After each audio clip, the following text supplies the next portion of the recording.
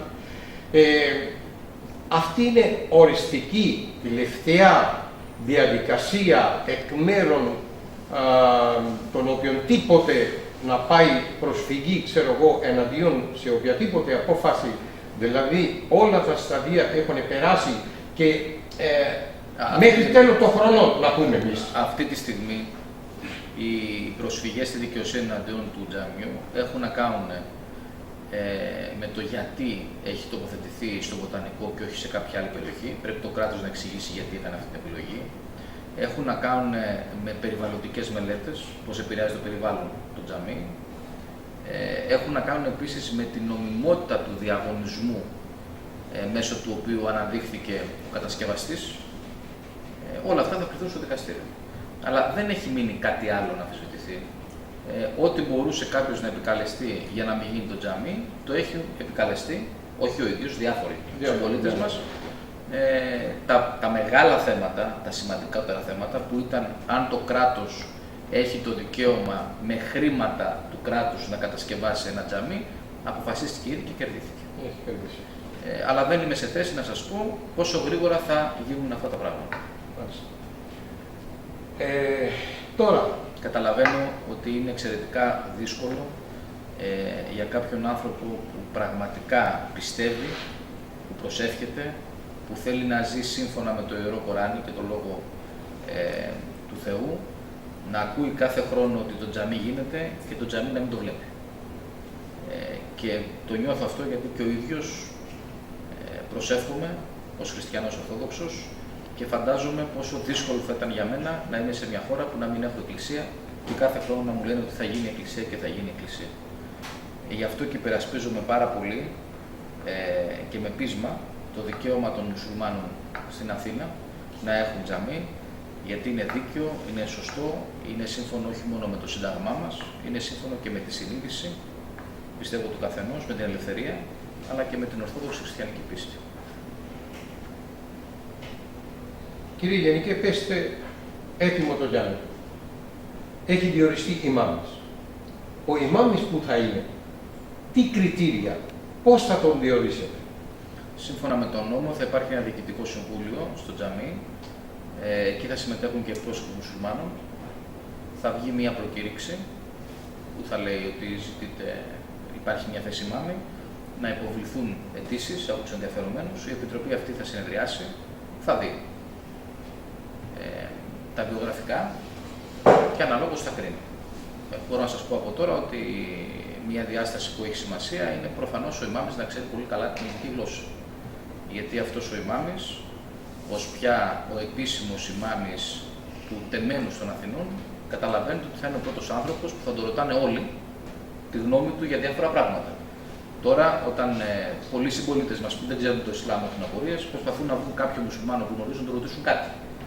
Τότε δεν θα γίνεται αυτό. Θα υπάρχει ένας μουσουλμάνος, θρησκευτικός λειτουργός, αναγνωρισμένος από το κράτος, στο μεγάλο τζαμί, μεγάλο σε σχέση με τα υπόλοιπα που υπάρχουν και μικρότερα εννοώ. Και είναι λογικό ότι εκείνος θα πρέπει να απαντήσει σε όλες αυτές τις ερωτήσεις για το τι λέει το Ισλάμ. Εσείς διαβάζετε, αρκετοί από εσάς, περισσότεροι μάλλον, γνωρίζετε ελληνικά, έχετε διαβάσει σε εφημερίδες αλλά και σε ιστοσελίδες απίστευτα ψέματα που λέγονται για το Ισλάμ. Τότε λοιπόν θα υπάρχει ένας άνθρωπος ο οποίος θα πρέπει να εξηγήσει τι πραγματικά λέει το Ισλάμ. Είναι λογικό ότι πρέπει να τα εξηγήσει στα ελληνικά. Αυτή τη γλώσσα μιλάμε. Εάν κάποιος δεν ξέρει ελληνικά, θα έχει ένα σοβαρό πρόβλημα για να είναι σε αυτή τη θέση. Βεβαίως θα πρέπει να έχει σπουδάσει. Η χώρα έχει μουσουλμάνους οι οποίοι έχουν σπουδάσει σε μεγάλα ισλαμικά πανεπιστήμια, το Αλάσχα για παράδειγμα στην Αίγυπτο ή το Ισλαμικό Πανεπιστήμιο της Μεδίνας, αλλά και άλλα Ισλαμικά πανεπιστήμια και στη δική σας χώρα, στη χώρα προελευσής σας δηλαδή, υπάρχουν Ισλαμικά πανεπιστήμια. Όλα αυτά θα τα εκτιμήσει η Επιτροπή και θα βγάλει μια απόφαση. Η θέση δεν είναι μόνιμη, ξέρετε. Διορίζεσαι για κάποιο διάστημα, δεν θυμάμαι ποιο, μετά μπορεί να γίνει μια αλλαγή. Οι γιορτές, όπως γνωρίζετε ότι οι μουσουλμάνοι έχουν διάφορα δόγματα. Είναι Σουνίτες, είναι Σιήτες, είναι και άλλοι. Οι μουσουλμάνοι είναι όπως όλοι οι άνθρωποι που ανήκουν σε μια θρησκεία. Έχουν και διαφορές μεταξύ τους, όχι μόνο σε επίπεδο δογμάτων, έχουν και εθνικές διαφορές. Άλλο είναι οι Πακιστανοί. Όλα αυτά πώς θα αντιμετωπίσετε? Με πνεύμα αγάπης και συνεννόησης. Το τζαμί δεν γίνεται για ένα. Αυτό ήθελα να ρωτήσω. Γίνεται για όλους. Εάν κάποια κοινότητα θέλει να προσευχηθεί με το δικό της ημάμι, θα το ζητήσει από τη διοίκηση του τεμένους και καταρχήν υπάρχει η θετική αντίληψη. Αυτό ήταν το ερώτημά μου, να ακούσουν όλοι οι ακροατές και τελετές, ότι τζάμι γίνεται ένα, κρατικό τζάμι, με επίσημο ημάμις, αλλά εσύγετες διαφορετικό ωράριο, διαφορετική προσευχή κάνουν, οι Σουνιτές κάνουν άλλοι. Και μέσα στους Σουνιτές έχουν και άλλα δόγματα. Θα έχουν δυνατότητα, εάν δεν θέλουν να κάνουν προσευχή μες στο ημάμι διορισμένο, να κάνουν με το δικό τους ημάμι. Να ξεκαθαρίσουμε ορισμένα πράγματα. Αυτό. Υπάρχει σύνταγμα στη χώρα. Πάνω απ' όλα και από όλους είναι το σύνταγμα. Εμείς θέλουμε να κινηθούμε σύμφωνα με το ελληνικό σύνταγμα. Σύμφωνα με αυτό λοιπόν θα γίνουν τα εξής. Πρώτον, το ότι θα γίνει το κρατικό επίσημο τζαμί δεν σημαίνει ότι δεν θα υπάρχει κανένας άλλος χώρος προσευχής. Σημαίνει όμως ότι δεν θα δεχόμαστε κανέναν παράνομο χώρο προσευχής. Από τη στιγμή που θα ξεκινήσουν τα έργα για την κατασκευή του τζαμιού, οι χώροι προσευχής που δεν έχουν νόμιμη άδεια θα κλείσουν. Θα πάει η αστυνομία και θα τους φραγίσει. Γι' αυτό καλό θα ήταν όσοι έχουν χώρους προσευχής να έρθουν τώρα στο κράτος, να υποβάλουν αίτηση και αν ο χώρος είναι ασφαλής, σύμφωνα με αυτά που προβλέπει ο νόμος, θα πάρουν και την άδειά τους. Και γενικά ένα ερώτημα, δίκαιο ερώτημα δημιουργεί. Εμείς οι Πακιστανοί εδώ πέρα έχουμε διάφορες σύλλογοι, έχουν επενδύσει πολλά λεφτά, καλό κακός, στα διάφορα τζάμια που υπάρχουν αυτή τη στιγμή. Με αυτή τη κρίση που υπάρχει και δεν ξέρουμε πότε, και εύχομαι γρήγορα να τελειώσει, πέστε ότι σε ένα χρόνο ή τέλος του χρόνου εσείς ξεκινάει το τέμενο και να μετά σε άλλες 6 μήνες θα πείτε ότι πρέπει να κλείσουν παράνομα τζάμια. Πιο γρήγορα θα το πούμε. Λέμε, παράδειγμα του χάρη, και αρχή τον χρόνο. Οι άνθρωποι δεν έχουν χρήματα, έχουν επενδύσει εκεί, τώρα δεν μαζεύονται όπως πριν από τους προσκυνητές που έρχονται κάθε Παρασκευή ή Σαββάτο. Δύσκολο είναι ούτε να πληρώσουν τον ημάμι, έστω και 300 ευρώ αυτή τη στιγμή το μήνα είναι δύσκολο να πληρωθεί, συν τα άλλα έξοδα, ΔΕΗ, νερό, ηλεκτρικό, τα πάντα άλλα αυτά, λειτουργικά. Τι θα κάνουν αυτοί οι άνθρωποι, θα μπει λουκέτο, υπάρχοντας μέσα τόση επένδυση, εκεί θα υπάρχει κάποια βοήθεια, στήριξη από το κράτος? Αυτό ήταν ερώτημα τους ορισμένους συναδέλφους εδώ. Το κράτος έχει μία απέτηση. Ο χώρος να είναι ασφαλής για τους πιστούς. Κοινώς. Να μην πέσει στο κεφάλι σου η οροφή, να μην καεί ζωντανός από μια φωτιά, να έχεις ασφάλεια. Και επίσης να έχεις τουαλέτες. Αυτά βασικά θέλει το κράτος. Ένας χώρος που δεν είναι ασφαλής για τους πιστούς, κακώς λειτουργεί τώρα. Γιατί δεν νομίζω ότι είναι θέλημα του Θεού να προσεύχεσαι σε ένα χώρο που κινδυνεύει η ζωή σου. Σωστά. Λοιπόν, συνεπώς, είναι σωστό, ανεξάρτητα από αυτό που σας λέω για το κράτος, όταν ο χώρος δεν είναι ασφαλής, να μην χρησιμοποιείται από πιστούς. Υποψιάζομαι όμως ότι όταν κάποιος έκανε την κίνηση να νοικιάσει το χώρο, μάλλον δεν κοίταξε αν είναι ασφαλής. Λάθος. Γιατί είναι ανθρώπινες ζωές. Δεν μπορεί το κράτος να δώσει χώρο, άδεια σε έναν χώρο που κινδυνεύουν οι ανθρώπινες ζωές. Για μας η ανθρώπινη ζωή είναι η υπέρτατη αξία. Μπορούμε λοιπόν να συμφωνήσουμε στη λειτουργία ενός χώρου που κινδυνεύει η ζωή ενός ανθρώπου? Δεν γίνεται. Δεν θα γίνει. Και ανεξάρτητα από το κράτος, και εσείς οι ίδιοι μόνοι σας πρέπει να ελέγξετε την ασφάλεια των χώρων στους οποίους προσεύχεστε. Είναι η δική σας ζωή. Πολύ σαφής. Τώρα δηλαδή, μέχρι στιγμή έχετε δώσει άδεια σε πόσους? Έχουμε δώσει σε δύο μουσουλμανικές κοινότητες, έχουν αυτή τη στιγμή νόμιμη άδεια, με νόμιμο ημάμι και νόμιμα τζαμιά. Μία είναι στον Πειραιά και άλλο ένα είναι στο κέντρο της Αθήνας. Μάλιστα. Από τους Πακιστανούς σύλλογους έχει έρθει κάποια αίτηση ή έχει προχωρήσει τίποτα μέχρι στιγμή? Δεν έχει προχωρήσει τίποτα μέχρι στιγμής και σήμερα έμαθα ότι υπάρχει μια αίτηση, την οποία όμως δεν είχα υπόψη μου. Θα τη δω όμως και θα απαντήσω. Η πρόθεσή μας είναι αυτή που σας είπα. Όταν ο χώρος είναι νόμιμος και ασφαλής, τότε δικαιούται να πάρει άδεια λειτουργίας νόμιμα, όπως λέει το Σύνταγμα κοινό. Μάλιστα. Στο τέλος, κάποιο μήνυμα, όπως το γνωρίζετε, 17 Ιουνίου αρχινάει η μήνα Ραμαζάν, η νηστεία των μουσουλμάνων. Και μετά θα υπάρχει η γιορτή Μπεράν, που λέμε εμείς εδώ τουρκικά και ελληνικά. Να μην παρασχεθείτε λέξη τουρκικά. Και επειδή είναι μια κοινή λέξη, τότε. Κοιτάξτε, δεν υπάρχει θέμα παρεξήγησης με καμία γλώσσα. Όλες οι γλώσσες υπάρχουν. Αν θέλετε, για εμάς που είμαστε άνθρωποι που πιστεύουμε και προσευχόμαστε, είναι θέλημα Θεού ότι υπάρχουν τόσες γλώσσες και είναι όλες ευπρόσδεκτες. Είναι ωραίο πράγμα να γνωρίζεις γλώσσες, να τις μιλάς, να τις ακούς. Προς Θεού δεν υπάρχει κανένα πρόβλημα με καμία γλώσσα. Το Μπαϊράμι είναι μια λέξη συγκεκριμένα που όντως την ξέρουμε πολύ καλά στην Ελλάδα. Όπως ξέρουμε και την αντίστοιχη αραβική. Σε κάθε περίπτωση όμως και πέρα από την ονομασία, η ουσία είναι μία, ότι είναι μια ιερή μέρα, πολύ σημαντική για τους μουσουλμάνους και γι' αυτό είναι πολύ σημαντική και για μας. Εκεί θα σας κάνουμε και έγγραφο κάθε χρόνο που αντιμετωπίζουμε. Φέτος η καλοκαίρι, νηστεία ο Ραμζάνι το μήνα πέφτει Ιούνιο τώρα, 17 Ιουνίου, και τελευταία προσευχή που γίνεται, υποχρεωτικά, ομαδική, όλοι μαζεύονται στα τζάμια, αρχινάει στις 11:30 και τελειώνει 12:30 ώρα μεσάνυχτα. Το γνωρίζω. Εκεί όμως υπάρχει φόβος, κακή αντιμετωπίση και από την αστυνομία, κυριότερο.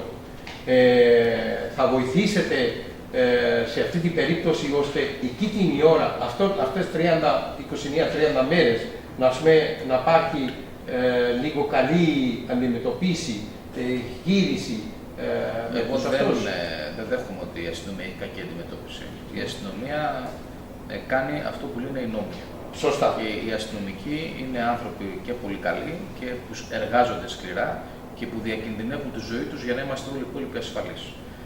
Τώρα, ότι μπορεί να τύχει ένα περιστατικό, μπορεί να τύχει. Υπάρχουν και καλοί και κακοί άνθρωποι όπως παντού. Όπως και επίσης μπορεί από άγνοια κάποιος να μην γνωρίζει ότι εκείνη είναι η στιγμή προσευχής και να δει κάτι και να αναρωτηθεί. Νομίζω ότι το σωστότερο είναι να απευθυνθείτε γράφος στο Υπουργείο Δημόσιας Τάξης, Υπουργείο Προστασίας του Πολίτη, να αναφέρετε το ζήτημα αυτό και τι ακριβώς θέλετε. Εμείς, από πλευράς Γενικής Γραμματείας Θρησκευμάτων, πάντοτε υποστηρίζουμε τις θρησκευτικές κοινότητες για να μπορούν ελεύθερα να προσεύχονται και να επιτελούν τα θρησκευτικά τους καθήκοντα. Το τελευταίο μήνυμα που σας παρακολουθούν και το βλέπουν, τι μήνυμα θέλετε να δώσετε? Η Ελλάδα είναι μια δημοκρατική και ανοιχτή χώρα. Είναι ένα θετικό γεγονός ότι η χώρα έχει πολίτες που έχουν διαφορετικές αντιλήψεις, διαφορετικές θρησκείες και έρχονται και από διαφορετικές χώρες σε αρκετές περιπτώσεις. Για να είμαστε όμως όλοι μαζί και να ζούμε καλά σε αυτή τη χώρα, πρέπει όλοι να σεβόμαστε απόλυτα ένα πράγμα, το Σύνταγμά μας. Να σεβόμαστε το Σύνταγμά μας και όλα θα πάνε όπως πρέπει και η χώρα θα βγει και από την κρίση που βρίσκεται. Ευχαριστώ πολύ κύριε Γενικέ. ناظرین یہ تھا انٹرویو یورگوس کالنجیس سیکرٹری جنرل وزارت مذہبی امور. اور اب جو بھی گفتگو ہوئی وزیر مذہبی امور اور سیکرٹری جنرل وزارت مذہبی امور سے، اس کا اردو ترجمہ تھوڑی دیر میں آپ کی خدمت میں پیش کیا جائے گا. میرا پہلا سوال جو تھا وزیر موصوف سے، وہ یہ تھا کہ یونان میں عرصہ دراز سے ہم جو ایک سرکاری مسجد ہے اس کے بارے میں ہر سال سنتے آ رہے ہیں، تاریخیں مل رہی ہیں، اور یونان یورپ کا واحد دارالخلافہ ہے جس میں سرکاری مسجد ابھی تک جو ہے پچھلے 25 سال سے اس پر گفتگو ہو رہی ہے، بحثیں ہو رہی ہیں پارلیمنٹ میں، پارلیمنٹ کے باہر تمام حکومتیں اس پر اپنے طرح کوششیں کرتی نہیں ہیں، لیکن 2015 یہ جون آ گیا ہے، آدھا سال یہ بھی ختم ہو رہا ہے، تو ابھی تک اس مسجد کا کہیں بھی پتہ نہیں کہ وہ کہاں ہے، کب شروع ہوگی۔ تو وزیر موصوف نے یہ سب سے پہلے ہمارا شکریہ ادا کیا ان تمام حضرات کا جو یہاں پر آئے، اور انہوں نے کہا کہ میری جماعت سیریزا جب حکومت میں نہیں تھے اس وقت بھی، اور اب جب حکومت میں آئے ہیں، ہمارا سب سے پہلا جو قدم تھا، ہمارا جو پہلا قانون ہم نے پارلیمنٹ میں پاس کیا وہ وزارت مذہبی امور کا تھا، اور اس میں جو ایک آخری ہرڈل رکاوٹ تھی وہ دور ہوئی، وہ قانون پاس ہو گیا کہ پچھلی حکومت نے جو نقشہ جو پاس ہوا تھا، جو جگہ متعین تھی مسجد کے لیے، وہ سڑک کے اوپر غلطی سے اس وقت انہوں نے چیک نہیں کیا، تو بعد میں یہ چیز پتہ لگی، تو اس پر یہ دوسرا گروپ جو تھا وہ کورٹ میں چلا گیا، اور پھر ہم نے اب آ کر اس کو صحیح پراپر اس کا نقشہ وہ ہم نے بل جو ہے پارلیمنٹ سے اپروو کیا ہے، اور اب ان کا کہنا ہے کہ ہمیں اس پہ شرمندگی ہے کہ واقعی اتنے عرصے سے جو مسلمانوں کا ایک بنیادی حق تھا ہے، اور ہمارا آئین قانون اس بات کی وضاحت کرتا ہے کہ ہر مذہب کے پیروکاروں کو آزادی کے ساتھ اپنی اپنی عبادت کرنے کی اجازت ہونی چاہیے۔ تو اس سلسلے میں اب جو ابھی تک کی صورتحال ہے مسجد کی، وہ انشاءاللہ تعالی ستمبر کے اینڈ تک اس کا آغاز ہو جائے گا۔ میرا دوسرا یہ سوال تھا ان سے کہ یورپی ممالک جو ہے وہ اس وقت پورا یورپ ان کو ایک قسم کا انڈر پریشر اور ایک قسم کا بلیک میل آپ کہہ لیں وہ کر رہا ہے، معاشی بحران بہت زیادہ ہے، جہاں پر یونانی عوام معاشی بحران میں پسے ہوئے ہیں، پریشان حال ہیں، وہاں پر تارکین وطن بھی اس معاشی بحران کی وجہ سے بہت زیادہ مصیبتیں جھیل رہے ہیں، بہت زیادہ مسائل ہیں ان کے فیملیز کے، بچوں کے کام نہیں ہے، اور اس طریقے سے۔ تو اس کے متعلق آپ کا کیا، آپ کی حکومت کا کیا نقطہ نظر ہے، اور کیا آپ پر امید ہیں کہ کوئی ایگریمنٹ جو ہے یورپ سے وہ ہو جائے گا؟ تو انہوں نے یہ جواب دیا کہ بالکل امید پر دنیا قائم ہے، اور ہم پوری کوشش کر رہے ہیں، لیکن ہم نے ان کو یہ احساس دلایا ہے کہ جو عوام نے ہمیں مینڈیٹ دیا ہے ہم اس کی پاسداری کرنے کے مجاز ہیں، اور ہم اسی کو سامنے رکھتے ہوئے کہ اتنا عرصہ یورپ نے اور آئی ایم ایف نے ہمارے غریب عوام کو تنخواہیں اور پینشنوں اور ٹیکس، بیجا ٹیکسوں کے دباؤ میں رکھے رکھا، اور اب ہم اس کی متحمل، ہماری عوام جو ہے غریب عوام اس کی متحمل نہیں ہو سکتی۔ تو ہمیں امید ہے کہ ہم اپنے سٹینڈ پر قائم ہیں، اور کوئی نہ کوئی راستہ ضرور نکل آئے گا، اور اب یورپ کو اور دوسرے جو ہمارے قرض دینے والے ادارے ہیں، آئی ایم ایف ہے، ورلڈ بینک ہے، یورپین بینک ہے، ان کو یہ احساس کرنا ہے ذمہ داری کا کہ وہ اس کا حل ڈھونڈے۔ ہم نے اپنی تجاویز ان کو دے دی ہیں۔ تیسرا سوال میں نے ان سے یہ کیا کہ 13 جون کو جو یونانی زبان کے امتحانات ہو رہے ہیں، اور اس میں ہمیں فخر ہے کہ ہماری پاکستانی، انڈین، بنگلہ دیش، افغانی فیملیز نے بہت زیادہ پچھلا جو امتحان ہوا تھا اس میں بہت تعداد میں حصہ لیا اور کامیاب بھی ہوئیں، اور اب بھی جو امتحان ہو رہے ہیں اس میں بہت ساری فیملیز جو ہیں وہ حصہ لے رہی ہیں۔ آیا ہماری جو دوسری اور تیسری جنریشن یہاں پر ہے، ہمارے بچے بچیاں ہیں اسکولوں کالجوں میں، ان کے بہت سارے مسائل ہیں، تو شہریت کا بھی مسئلہ ہے، یورپ کا قانون اور ہے، دنیا کے قانون اور ہیں، لیکن یونان کا قانون بدقسمتی سے اس پہ ابھی تک کوئی فیصلہ نہیں کر سکا۔ تو اس پر انہوں نے جواب دیا کہ ہماری پارٹی کا موقف ہمیشہ سے تارکین وطن کے لیے نرم گوشہ رہا ہے، اور اب جب ہم حکومت میں ہیں تو ہم نے دیکھا کہ ہم نے ابھی پچھلے دنوں پارلیمنٹ میں تارکین وطن کے بچوں کی شہریت کا قانون جو ہے بل وہ پیش کیا ہوا ہے، اور امید کرتے ہیں کہ وہ جلد ہی پاس ہو جائے گا، اور ہم چاہتے ہیں کہ جو ان کے حقوق ہیں وہ ان کو یونان کے آئین کے مطابق ان کو ملیں۔ اور انہوں نے ایک دفعہ پھر یہ کہا کہ مجھے فخر ہے کہ یہ میرا پہلا کسی تارکین وطن یا انٹرنیشنل میڈیا کو یہ میرا پہلا انٹرویو ہے، اور باقی انہوں نے سب کا شکریہ ادا کیا، اور یہ ہمارا جو انٹرویو تھا یہ وزیر مذہبی امور جناب آرستیدس بلتاس، بہت بڑے پروفیسر ہیں، بہت ساری کتابیں انہوں نے لکھی اور بہت ہی قابل ترین شخصیت ہے یہ۔ ناظرین، اب ہم اس پروگرام کا دوسرا حصہ جو ہے وہ سیکرٹری جنرل وزارت مذہبی امور جناب یورگو کالنجیز کا انٹرویو جو ہے، ان سے جو سوالات ہیں وہ آپ کی خدمت میں پیش کرتے ہیں۔ پہلا سوال میرا سیکرٹری جنرل صاحب سے یہی تھا کہ سرکاری مسجد کے حوالے سے، کیونکہ انہوں نے یہ جو میٹنگ کال کی تھی کافی عرصے کے بعد، ہماری تمام ان مذہبی جماعتیں جو ہیں پورے یونان میں، سب کے جو سربراہ تھے ان کو انہوں نے خواہش ظاہر کی۔ ایک تو رمضان شریف کا مہینہ جو تھا وہ ابھی شروع ہونے والا ہے، اس کے متعلق اور جو مسائل ہیں یہاں پر مساجد میں وہ ان لوگوں نے، مذہبی جماعتوں نے ان کے گوش گزار کرنے تھے، سوالات تھے بہت سارے مسجد کے بارے میں، وہ انہوں نے سوالات کیے۔ تو ان تمام چیزوں کی روشنی میں میں نے جو یہ انٹرویو لیا وہ یہی خلاصہ تھا کہ یہ جو مسجد ہے یہ عرصہ دراز سے اس کی بازگش سنی جا رہی ہے، اور مجھے ذاتی طور پر تو میں فالو کر رہا ہوں اس کو، اور مجھے تو ایک ایک پل کی خبر ہے اور تمام موومنٹس جو ہیں وہ میرے علم میں ہے، لیکن آپ لوگوں کے لیے جو انجان لوگ ہیں، جو صرف جن کی رسائی نہیں ہے، ان کے لیے یہ دوبارہ یہ چیزیں بتانا اور سوالات کرنا ضروری تھا کہ مسجد کا نام سنا جا رہا ہے، ہر سال یہی بتایا جاتا ہے، تمام جماعتوں کو بلایا جاتا ہے، بریفنگ دی جاتی ہے کہ بھائی اب یہ ہو گیا ہے اور اب انشاءاللہ اس مہینے میں مسجد کا آغاز ہو جائے گا، اور یہ سنتے ہوئے ہمیں گزشتہ 20 سال کا لگ بھگ عرصہ ہو چکا ہے، اور ابھی تک 2015 کا یہ چھٹا مہینہ ہے، آدھا سال یہ بھی گزر گیا ہے، اور ابھی تک کہیں مسجد نظر نہیں آ رہی۔ تو میرا سوال جو تھا سیکرٹری جنرل صاحب سے کہ وہ اس بارے میں بتائیں کہ یہ کیا وجہ ہے کہ مسجد کہاں ہے اور کب تک اب بالآخر اس کا جو ہے وہ آغاز ہوگا۔ تو اس پر سیکرٹری، اور دوسرا سوال میں سارے سوال دہرا دیتا ہوں جو میں نے ان سے کیے۔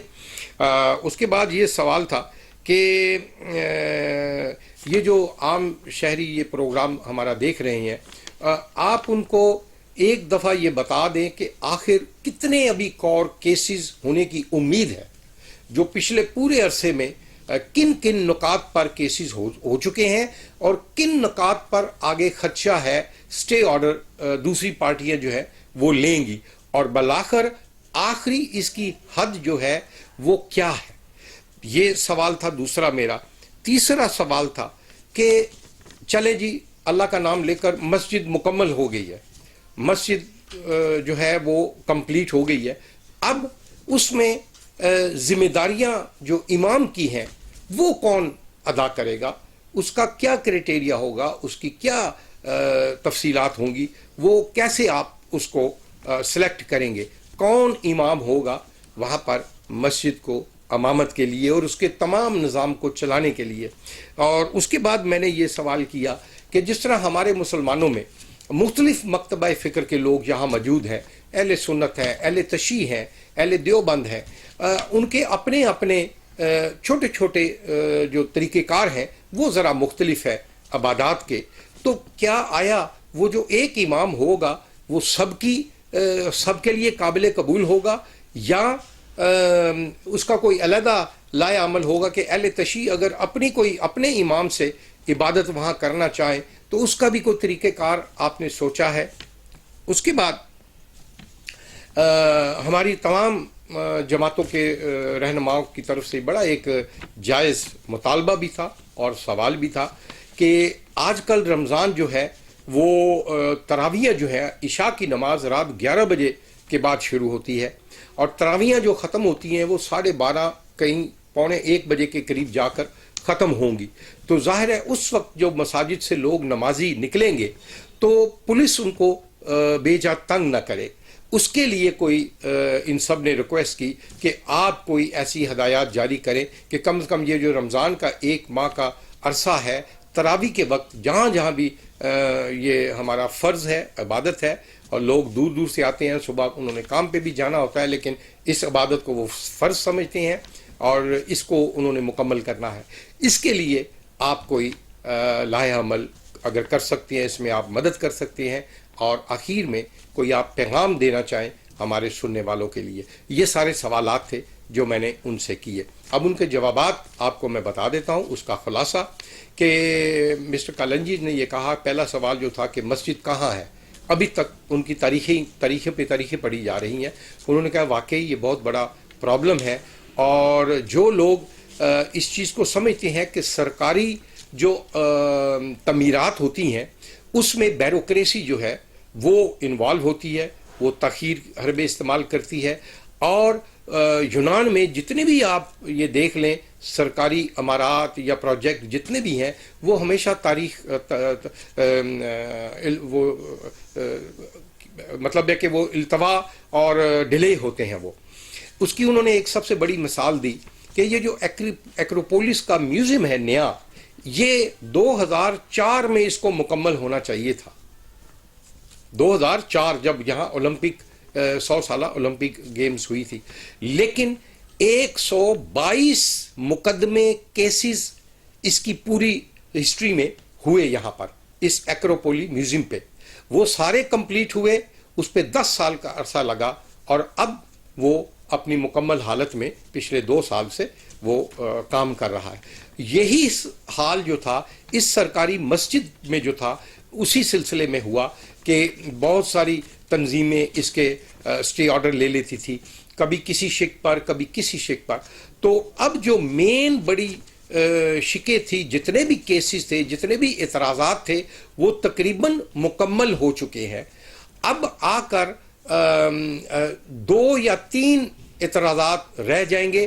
اگر وہ انہوں نے اس پہ اعتراضات کیے, ایک ماحولیات کا ہوگا کہ آیا اس مسجد کے تعمیر ہونے سے وہاں کا ارد گرد کا جو ماحول ہے وہ تو خراب نہیں ہوگا, ایٹماسفیئر جس کو آپ کہتے ہیں, یا اس کے علاوہ کہ اس کا جو ڈیزائن ہے, اس کی جو کنسٹرکشن ہے, اس کا جو ٹینڈر ہے وہ صحیح معنوں میں ہوا ہے, اس میں کوئی کرپشن تو نہیں ہے, وہ تمام قانونی دائرے میں رہ کر ہوا ہے. یہ 2-3 میٹر ہوں گے.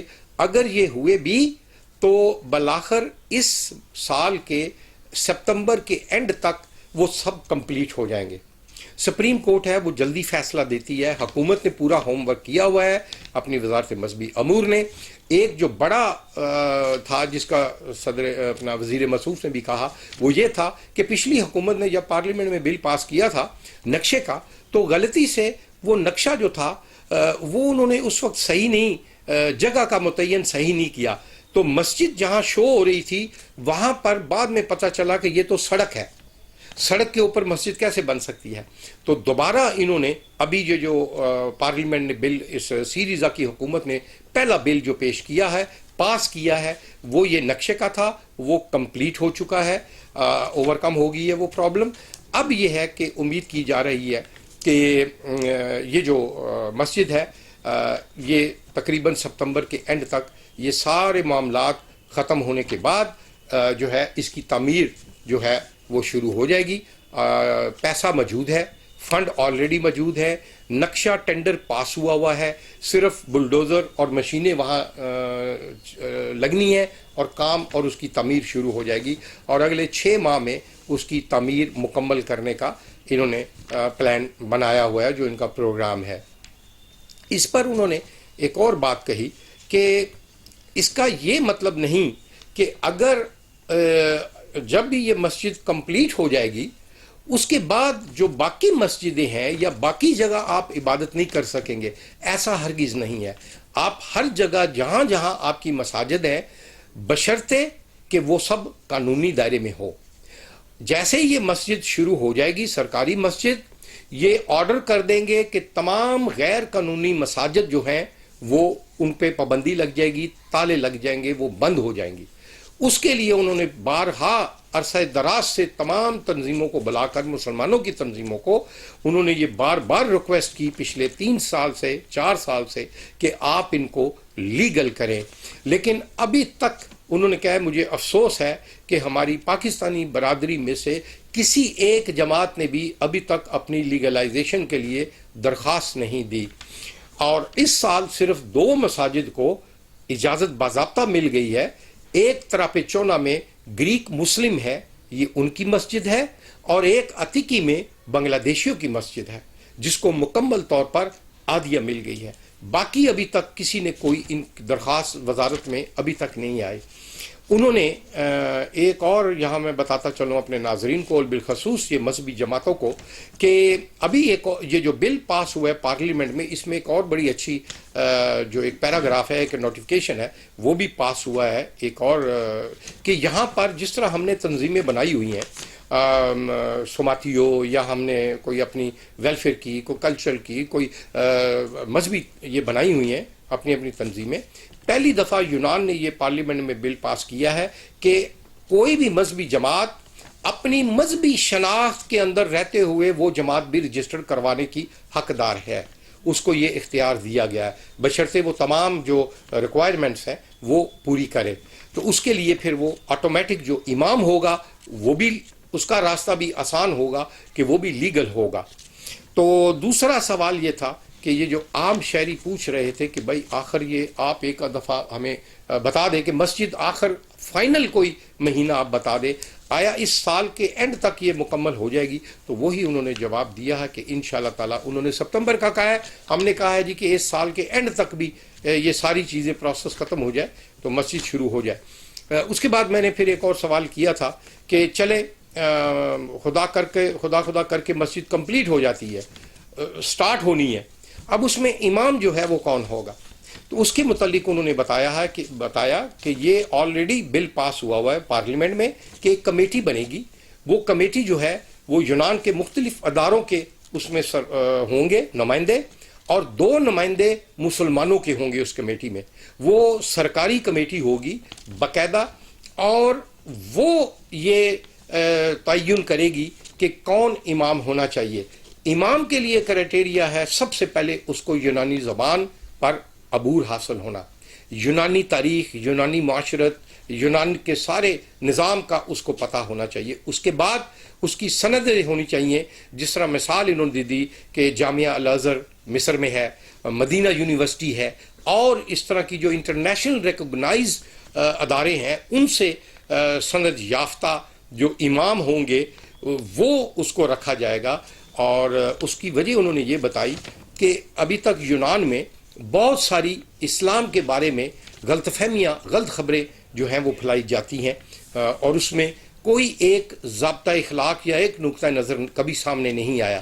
تو وہ جو امام ہوگا وہ پوری مسلمان برادری کا واحد ترجمان ہوگا, جو پورے میڈیا, پوری حکومتی سطح پہ ہر جگہ وہ ترجمانی کرے گا. یعنی اس کی اتنی بڑی ذمہ داری ہوگی کہ تمام میڈیا اس سے سوال کرے گا, اور وہ اس کا مجاز ہونا چاہیے, اس کا اہل ہونا چاہیے کہ ان تمام معاملات پہ وہ اچھے طریقے سے بریف کر سکے, اپنا نقطہ نظر سمجھا سکے, اور گورنمنٹ کی پالیسی کو بھی فالو کرے, حکومت یونان کی پالیسی کو بھی فالو کرے. یہ تمام شرائط اس میں موجود ہوں گی. تو اس کے لیے ہماری بدقسمتی ہے کہ ہم پاکستانی برادری, میں پچھلے 25 سال سے یہ ریکویسٹ کرتا رہا تمام تنظیموں سے کہ جو بھی امام آتے ہیں ان کو یونانی لینگویج سمجھائیں, ان کو پڑھائیں, ان کو اپڈیٹ کریں, لیکن کسی نے اس طرف توجہ نہیں دی. اور آج عربی جو ہیں وہ ہم سے آگے چلے گئے ہیں. ان کے امام یہاں موجود ہیں جو الازہر یونیورسٹی سے آئے ہوئے ہیں, دوسری یونیورسٹیوں سے گریک لینگویج کے کورس پاس کیے ہیں, اور اس وقت بہترین وہ جو ہے اسلام اور یونانی زبان پہ عبور رکھتے ہیں. اب لا محالہ وہی آگے ان کو یہ ذمہ داری دی جائے گی. اس کے بعد انہوں نے یہ جو بات کہی کہ عبادت کیسے ہوگی, تو شیعہ اہل تشیع اگر کو کرنا چاہتے ہیں، اہل سنت میں بھی بہت سارے فرقے ہیں، وہ اگر کوئی اپنے کسی کو بلوا کر کوئی اگر کرنا چاہیں تو اس کے لیے کیا سہولت ہوگی. تو انہوں نے کہا یہ ساری چیزیں وہ کمیٹی باختیار ہوگی، اور اس پہ ہم نرمی کا رویہ رکھیں گے کہ جو کوئی بھی اپنے فرقے کے مطابق کسی کو کوئی ہارم نہیں کرے، وہ اپنے تک رہ کر اپنے طریقے سے وہاں عبادت کرنے کی اس کو اجازت ہوگی. تو یہ بڑی اچھی بات ہے.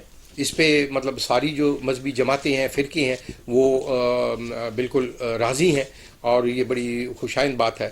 اس کے بعد انہوں نے پھر دوبارہ واضح کیا کہ ہم جو ہے رمضان کے متعلق بھی میں نے ان سے جو آخری سوال کیا تھا کہ تراویح کے وقت اور رمضان ہمارا شروع ہو رہا ہے اس کے متعلق، اور وہ جو تراویحوں کا مسئلہ تھا کہ تراویح کے بعد جو لوگ باہر جاتے ہیں ان کے لیے کیا ہونا چاہیے، اس پر انہوں نے کہا کہ یہاں کی پولیس جو ہے وہ بڑی قربانیاں دے رہی ہے، ہماری حفاظت کے لیے بڑا اچھا کام کر رہی ہے. ایک ادو کا واقعات ہوتے ہیں، اچھے برے لوگ سارے معاشرے میں ہوتے ہیں، لیکن آن دی ہول جو ہے وہ سسٹم صحیح ہے.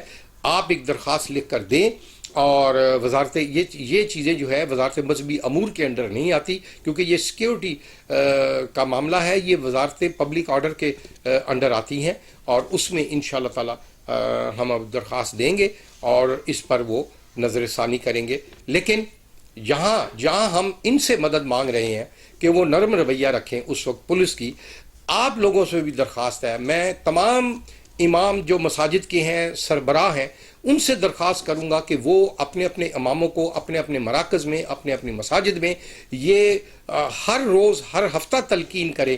ہر روز تراویح پڑھانے کے بعد یا اس سے پہلے امام صاحب تھوڑا سا 5 منٹ یہ ضرور لگائیں، لوگوں کو اویئرنیس دیں کہ جب آپ باہر نکلیں، باہر جھمگٹا نہیں بنائیں، ایک ایک کر کے خاموشی سے نکلیں. اور باہر کیونکہ 1 بجے رات 12:30 1 ہوگا، لوگ محلے والے ڈسٹرب نہیں ہوں، خاموشی سے آپ فوراً عبادت ختم کریں، تراویح پڑھیں، دعا کریں اور فوراً نکل جائیں، اور صاف ستھرے لباس میں آئیں، صاف ستھرے لباس میں جائیں.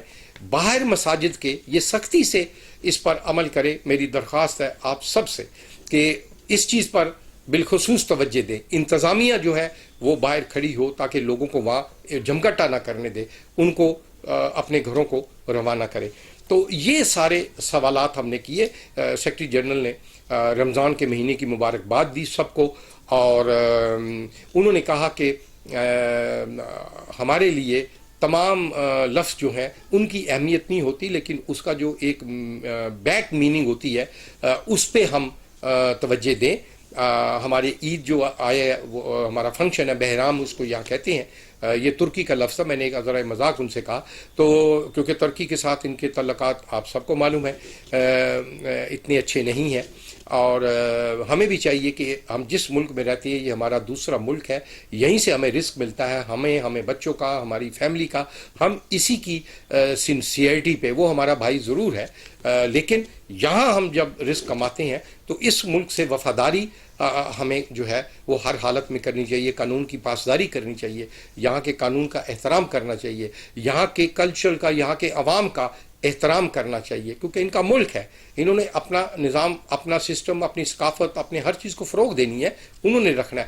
میں یہ نہیں کہتا اپنے مذہب، اپنی ثقافت، اپنی اقدار وہ کبھی بھی آپ مت چھوڑیں، لیکن دوسروں کو ہارم نہیں کریں جس سے دوسروں کو تکلیف ہو.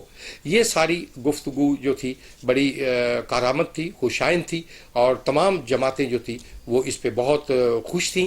اور پہلی دفعہ، اس سے پہلے جتنی بھی دفعہ ملاقاتیں ہوتی رہی ہیں وہ صرف سیکرٹری جنرل وزارت مذہبی امور سے ہوتی رہی ہیں. آج پہلی دفعہ اس وزارت مذہبی امور کی یہ جو ہے، ایک بہت عرصہ پہلے کریا یاناکو نیا ڈیموکراتیہ کی وزیر مذہبی امور ہوتی تھی، ان سے ملاقات ہوئی تھی جب پیر فیاض الحسن صاحب پہلی دفعہ یہاں تشریف لائے تھے، وہ میں ان کو لے کر گیا تھا. اس کے بعد آج تک کسی بھی وزیر مذہبی امور سے ملاقات نہیں ہوئی. اور آج ہماری خوش قسمتی ہے کہ تمام ان جماعتوں کی وزیر مذہبی امور نے خود چاہا کہ میں ان لوگوں سے ملاقات کروں اور میں ان کے معاملات کو دیکھوں قریب سے. تو یہ بڑی ہمارے لیے حوصلہ افزا اور خوش آئند بات ہے. میں سمجھتا ہوں کہ آج کا یہ سارا پروگرام ابھی آپ دیکھیں گے، تمام لوگوں کے تاثرات بھی آپ دیکھیں گے، اور میری اس آخری کلمات کے ساتھ کہ رمضان کا مبارک مہینہ آ رہا ہے، اس پہ آپ اپنی عبادات کو توجہ دیں، اور اپنے جو ٹائم ٹیبل ہے، روزے دار اگر کسی مجبوری کے تحت آپ روزہ نہیں رکھتے تو لیکن آپ روزے داروں کا احترام ضرور کریں، ان کے سامنے کھانے سے پرہیز کریں، صفائی کا خیال رکھیں، باقی جو معاملات ہیں آپ کو یہ تلقین کی جاتی ہے اس پر آپ عمل کریں، اور آپس میں پیار محبت بھائی چارے کی فضا کو ہمیشہ فروغ دیں. میری دعا ہے کہ جیلوں، کیمپوں میں، تھانوں میں جو لوگ ہمارے بھائی بند ہے، اللہ تعالیٰ ان کی تکلیفیں پریشانیوں کو دور کرے، ان کو جلدی رہائی نصیب کرے. اسپتالوں میں جو بیمار ہیں اللہ تعالیٰ ان کو شفائے کاملانہ اور عاجلانہ عطا کرے. ہم سب کو اپنے حفظ و امان میں رکھے. تمام ہم پردیس میں چاہے پاکستانی ہیں، انڈین ہیں، بنگلہ دیشی ہیں، افغانی ہیں، افریقن ہیں، جہاں سے بھی تعلق رکھتے ہیں، انسان ہیں، اور آپس میں ہم پیار محبت سے رہیں. اسی کے ساتھ میری ٹیم کو، ہمارے پروڈیوسر ہیں مرزا جاوید صاحب، اور میرے کو ہوسٹ ہیں چودھری اعجاز صاحب، ان کو اجازت دیجیے اگلے پروگرام تک کے لیے. اللہ آپ کرنے کے بعد اب ہم چودھری صاحب کو مائک دیں گے کہ وہ جو ہمارے آج کے یہاں پر جتنے بھی مذہبی سرکردہ شخصیات آئی ہیں 2-2 منٹ ان سے بھی آج کی اس ملاقات کے تاثرات جو ہے وہ لیں. بہت بہت شکریہ. جی چودھری صاحب، اوور ٹو یو.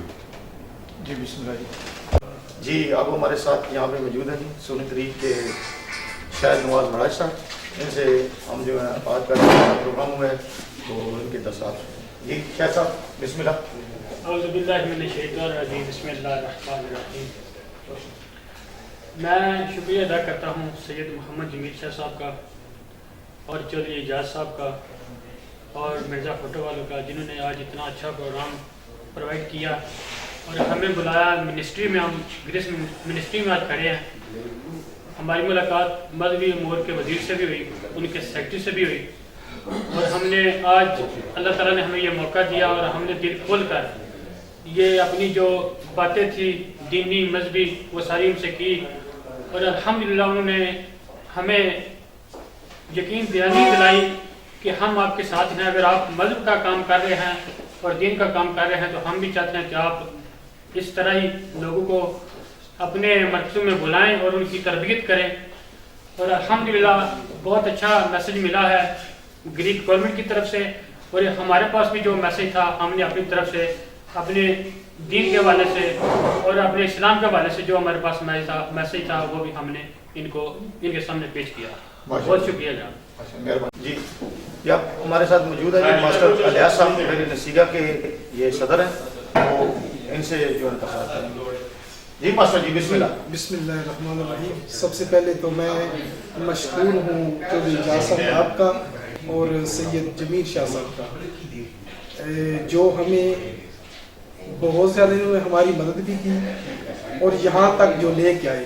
اور اس کے بعد جو مذہبی امور کے وزیر ہیں ہمارے ساتھ تعاون کیا ہے. ہمیں تمام مسلمانوں کو چاہیے، امت مسلمہ کو چاہیے جو ہمارے ادھر دوست گریس میں رہ رہے ہیں کہ اسی طرح ان کے ساتھ ہم تعاون کریں. شکریہ جی مہربانی. اب جی آپ کو باؤ سلطان باؤ ٹرسٹ کے صدر ہمارے ساتھ موجود ہیں عتیق صاحب، چودھری عتیق صاحب. بسم اللہ الرحمن الرحیم. ہم آج کے پروگرام کا جتنا بھی کریڈٹ ہے وہ جمیل شاہ صاحب اور ان کے چینل کو جاتا ہے کہ جنہوں نے تمام جماعتوں کو اکٹھا کر کے وزارتی مذہبی امور میں اکٹھا کیا، اور جتنے معاملات ادھر مساجد کے اور رمضان کے حوالے سے جو بریفنگ تھی گورنمنٹ کی طرف سے وہ دی گئی ہے.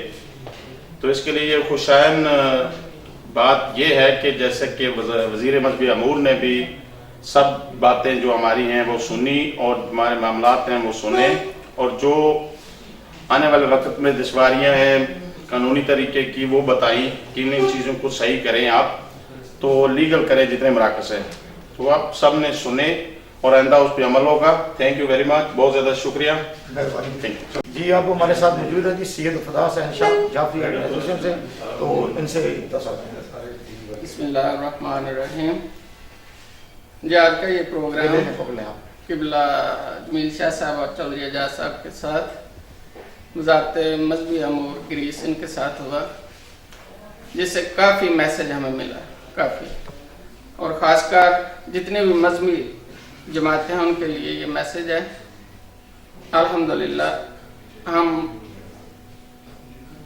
یہ میسج پوری عوام تک پہنچانا چاہتے ہیں کہ جتنے بھی مساجد ہیں، امام بارگاہیں ہیں، ان کو رجسٹریٹ کروانا لازمی ہے، کیونکہ اب پتہ چلا ہے کہ جتنے بھی یونان میں مسجد ہیں صرف ان کا دو مساجد ہیں جو رجسٹرڈ ہیں۔ تو تمام میں میسیج دینا چاہتا ہوں تمام مسلمان امہ کو کہ اپنی اپنی مسجد و امام بارگاہ جتنی بھی رجسٹریشن کروائیں، اور جتنی جلدی ہو سکتا ہے۔ اس کا ٹائمنگ جو ہے تقریباً انہوں نے بتایا کہ 2 مہینے ہیں اندازاً، تو کوشش کریں انہیں رجسٹرڈ کروائیں۔ بہت شکریہ، جی مہربانی۔ جی اب ہمارے ساتھ ہیں جی قاری محمد اکرم صاحب، اہل حدیث مرکز الحدیث سے ہیں جی۔ جی بسم اللہ الرحمن الرحیم۔ یہ بہت اچھے ماحول میں یہ میٹنگ ہوئی مذہبی امور سے، تو بہت اچھی معلومات ملی اور ہم نے سوال و جواب بھی کیے، تو یہ بہت اچھا کریڈٹ جاتا ہے سید جمیل شاہ صاحب کو، اور میں شکرگزار بھی ہوں ان کا، اور چودھری اعجاز صاحب کا تہ دل سے شکریہ ادا کرتا ہوں کہ انہوں نے یہ موقع فراہم کیا۔ ان کی مدد سے یہ سارے کام ہوئے۔ ہم نے ان سے سوال و جواب کیے، جو ہماری مشکلات تھیں وہ ہم نے ان کو بتلائیں، اور جو قانونی ان کی جو ساری باتیں تھیں وہ ہمیں معلوم ہوئیں۔ تو اینڈ پہ میں یہ پیغام دینا چاہتا ہوں پوری پاکستانی برادری کو، پوری امت مسلمہ کو، کہ ہم قانون کی پاسداری کریں گے تو ہم ایک اچھے انسان اور اچھے مسلمان بنیں گے۔ تھینک یو جی، ماشاء اللہ۔ جی اب ہمارے ساتھ موجود ہیں جی ناظم مناظر کرام، نام اپنا بتائیں جی۔ ارسلان پرم چیمہ۔ ارسلان پرم چیمہ صاحب جی، جی آپ کیا کہیں گے؟ جی بسم اللہ الرحمن الرحیم۔